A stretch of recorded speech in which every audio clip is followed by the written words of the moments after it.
Greetings, my sports to the bone people. Back at it again with another video. Thank you all for tuning in. Hope everybody's doing okay.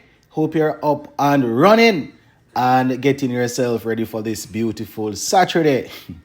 All right, my people. So, just going to give you a quick recap of how things went in the CPL last night. We had St. Kitts and Nevis Patriots taking on Guyana Amazon Warriors. We're also going to be talking Brian Charles Lara. We see where he posted a very lengthy message on his Facebook page. Yes, he was basically talking about West Indies cricket and the fact that they should bring in the likes of Kyron Pollard, Chris Gale, and Dwayne Bravo to help out with what's happening as it relates to cricket right now. So we're going to be taking a look at that. Just give a listening ear until the end and let me know your thoughts in the comment section. All right, let us kick things off with the CPL. So St. Kitts and Nevis Patriots taking on Guyana Amazon Warriors. This one was, you could almost say, an easy victory for Guyana Amazon Warriors. Unfortunately for St. Kitts and Nevis Patriots, things didn't really go as well as they planned. They lost Evan Lewis. He had to leave the pitch injured. And something tell me that, he was going to score some runs against the Amazon Warriors last night, but he didn't get a chance to stay too long. He actually was on 4, he just hit a 4 when he had to leave the field. Seems as if he's still having that issue with his wrist. Remember, he didn't go up against Australia because of that wrist injury. So, scores in the game. St. Kitts and Nevis Patriots 153 for 8 of their allotted 20 overs. Guyana Amazon Warriors 154 for 5 took them 17.2 overs to get that to get the score. Now, Andre Fletcher opened with Evan Lewis, as I indicated earlier. Lewis retired hurt on 4. Andre Fletcher 60 from 41, 5 4s and 5 6s and 1 4. He had a strike rate of 146.34. Now, Fletcher, he started off okay, my people.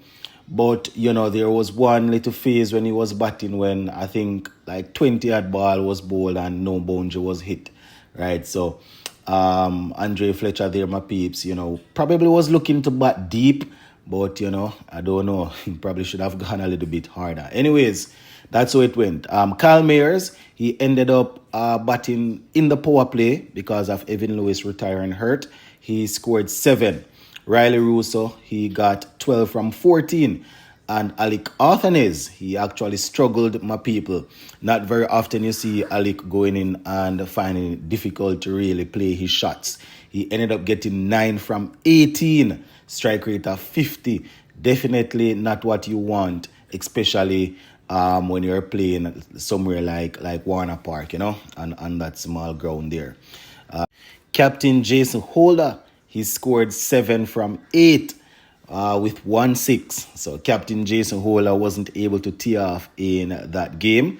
Jade Gooley, he was left unbeaten on 24, having faced 15. Now Abbas Afridi, he scored 10. So that was basically how it went in terms of the main contributors with the bat for St. Kitts and Nevis Patriots. Let's take a look at the bowling now for Guyana Amazon Warriors. Dwayne Pretorius, the usual suspect, he got 3 for 43 from 4 overs. Right, Shamar Joseph was also brilliant. He bowled 4 overs for 25 runs, picking up 1 wicket. Romario Shepherd was also good. 3 overs, 17 runs, and he got 1 wicket.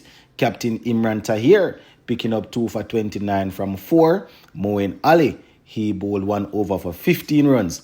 And Gudikish Moti, Mr. Unplayable, he bowled 4 overs, 20 runs, and picked up 1 wicket. So all in all, the Guyana Amazon Warriors bowlers doing pretty well to restrict St. Kitts and Nevis Patriots for 153 for 8. Before I take a look at Guyana Amazon Warriors batting, I want to say hats off to Captain Imran Tayer. Man took a brilliant catch there, my people. When I was watching it, how quick the ball went to him, I didn't know that he was going to hold on. But shout out to the skipper. Now, when it was time for the Guyana Amazon Warriors to chase, they got off to a good start. I mean, they lost Kevlin Anderson quite early. He scored 1 from 3. But Ben McDermott and Shea Hope, they basically took the game away from St. Kitts and Nevis Patriots. Ben McDermott, he got 75 from 39 with 4 sixes and 10 fours. Shea Hope, he got 56 from 39. Right, 4 fours and 2 sixes, strike rate of 143.59. Shea Hope, he was unbeaten on that 56. So a very good knock there by the West Indies white ball skipper. Shimron Hetmyer, the man who a lot of fans no doubt really wanted to see. He didn't score. Naseem Shah took care of him. He faced only 2 balls. Moeen Ali, 19 from 17. Right, also contributed there, a nice little partnership with Shea Hope. So those were the main contributors for the for the Guyana Amazon Warriors as they walked down that score. So they got 154 for 5. So that means, they won the game by 5 wickets with 16 balls to spare. So shout out to the Guyana Amazon Warriors. Now, let's just take a quick look at the bowling for St. Kitts and Nevis Patriots. Kyle Mayers, he bowled 2 overs for 15 runs. Faruqi, he bowled 3.2 overs, 1 for 34. Naseem Shah, 3 overs, 1 for 19, very economical. Salam Keel, he bowled 4 overs, 35 runs, 1 wicket. Jason Hola, he bowled 3 overs for 27 runs. And Abbas Afridi, he bowled 2 overs, picked up 2 wickets for 24 runs. So that's how it went there, my viewers and subscribers. Congratulations to the Guyana Amazon Warriors. And, shout out to the St. Kitts and Nevis Patriots. But that is how everything went in last night's game. Now, just before we go, my people, I want to share a post that Brian Charles Lara posted on his Facebook page. Right, it's very lengthy, so let me just give me a little bit of a listening ear, and you can let me know your thoughts in the comment section. So this is the post. It was an honor to be called up to contribute to the future of West Indies cricket, particularly at a time as pivotal as this. I do not take lightly the responsibility of offering whatever insight or assistance I can. The opportunity to serve is something I embrace wholeheartedly, and I remain committed to the cause. He went on to say, that said, I believe this was a moment that called for a more expansive and inclusive approach. Right? We must recognize that the challenges confronting West Indies cricket extend far beyond inconsistent performances on the field. They are deeply rooted in cultural, psychological, and structural shifts that have evolved over the past 2 decades. If we are truly committed to reversing this decline, then we must be prepared to draw from a wider pool of lived experience and contemporary insight. He went on to say, in particular, I believe former players such as Chris Gayle, Dwayne Bravo, and Karen Pollard possesses a unique and timely perspective that can prove invaluable.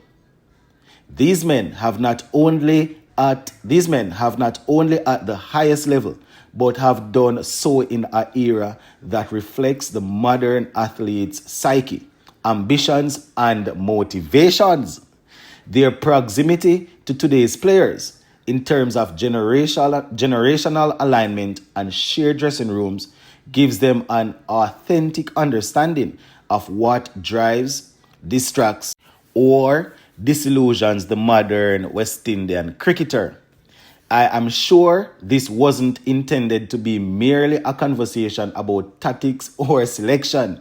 It is about understanding mindset, how today's players think, what they value, and what truly motivates them. From all appearances, it is this very motivation that seems to be lacking most.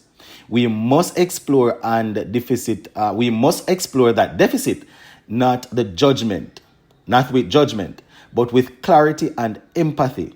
You say Chris, Dwayne, and KP, through their own journeys across global franchise circuits and in service to West Indies cricket, are exceptionally well positioned to offer that clarity. If we are to build a lasting solution, one that reconnects performance with purpose, we must engage all those who carry relevant insight.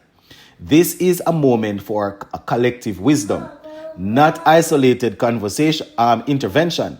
The deeper the bench of experience we draw from, the more equipped we will be to tackle the structural and psychological challenges that continue to plague the regional game.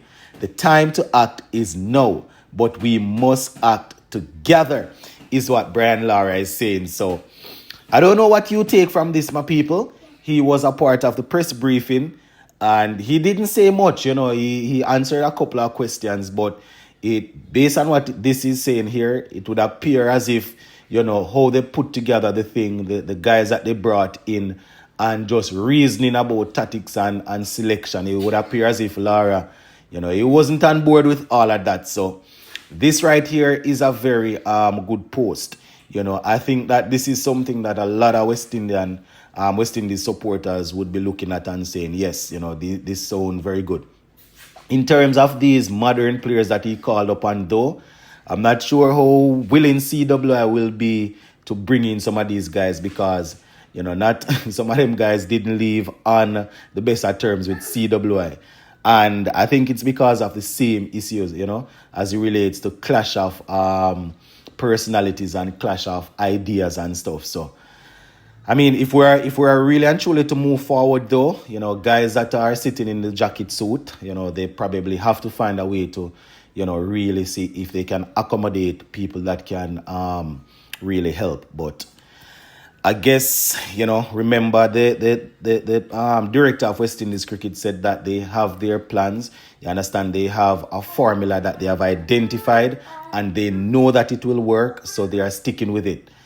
So let us see how it will work out, my people. But this that Brian Lara is saying, separate and apart from the players that he identified, I think most fans will be looking and saying, it's true. You don't want to bring in all of these people to just talk about tactics and selection and things like that.